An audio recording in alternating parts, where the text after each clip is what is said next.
So we're hoping that the United States gets them to refrain from a full-scale attack or to really cause even more instability in the Middle East. I don't think the US will do much pressure in this situation because Iran has started the attack now on Israel. Israel had problems with Hezbollah or problems with Gaza, but this does not, internationally speaking and politically speaking, justify for the Iranian regime to go and attack another sovereign nation. So in this situation, I believe the US will not try to stop Israel and will probably give it a green light to respond as they see suitable for their situation. Yes, I think Jake Sullivan earlier on put it as severe consequences for Iran's attack.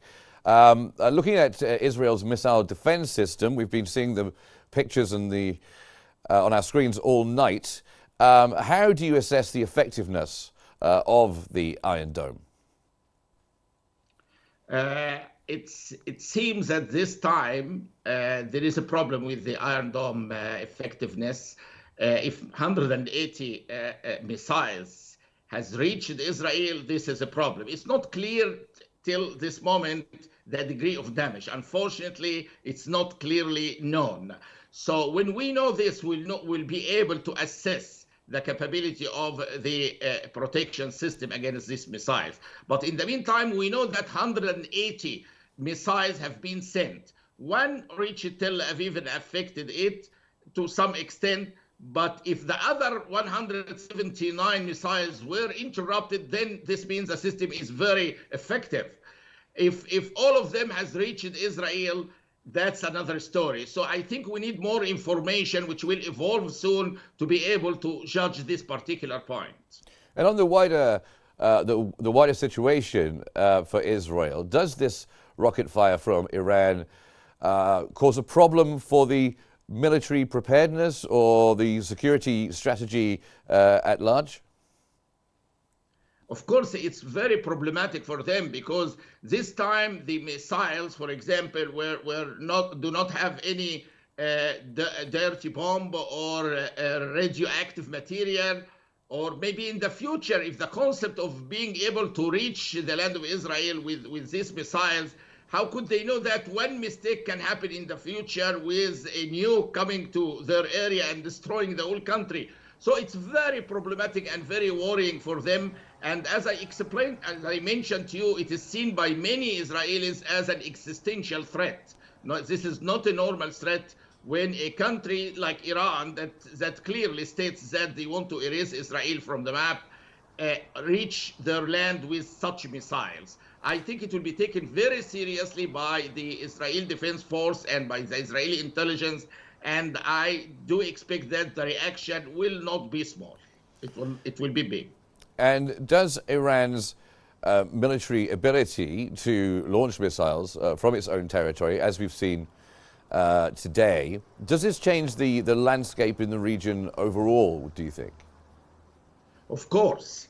Iran, the more power the Iranian regime have, with the capability that they show that they can reach Israel either from Iran or from the Houthis in Yemen. Also, remember, just a few days ago, an attack by Houthis reached the land of Israel. This means that they can also reach other areas where all the countries, neighboring countries, can be under the Iranian threat.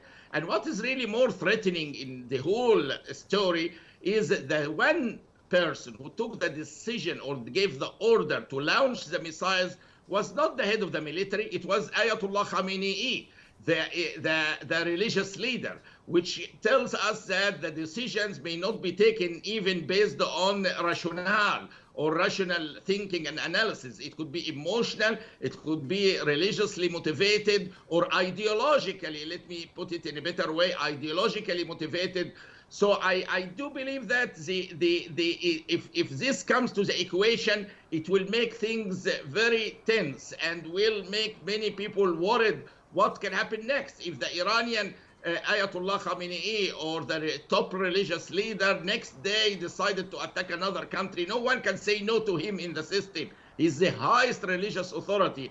And this, again, another problem with the theocracies that depend on people like Ayatollah Khamenei in taking decisions in such situations. So it's very worrying, not only for Israel, but for the whole area and for the international community as well. And if I could ask you to perhaps look into your crystal ball for a second, what do you foresee in the next 24, 48 hours? Major attack on Iran by Israel. Would you like to tell us how you think that might pan out, and in what sense? Or how long are we looking? Are we looking tomorrow? Are we looking at night, the night after? Give it 72 hours to be to be more rational and reasonable. Not 24 hours, maybe within 72 hours we will see a response. And if this response was not strong, it will be very surprising to me and to many others. But I do believe that Israel is in a position where they probably have to respond in a strong way this time. And you don't think there's any way back from that happening? Excuse me, sir? You don't think there's any way back from that situation? No, I don't think so, because they already reached with these missiles, and we don't know yet how many have reached. And as you mentioned, if the defense system against the missiles was not very effective, then for them the attack will be the best way of defense. There is well-known chess statement that to attack is the best way of defense. So if the defense system allowed some missiles to reach the land of Israel, then it's likely that the Israeli government will take the decision to move forward with attacking the Iranian regime and neutralizing their capabilities of attacking them again.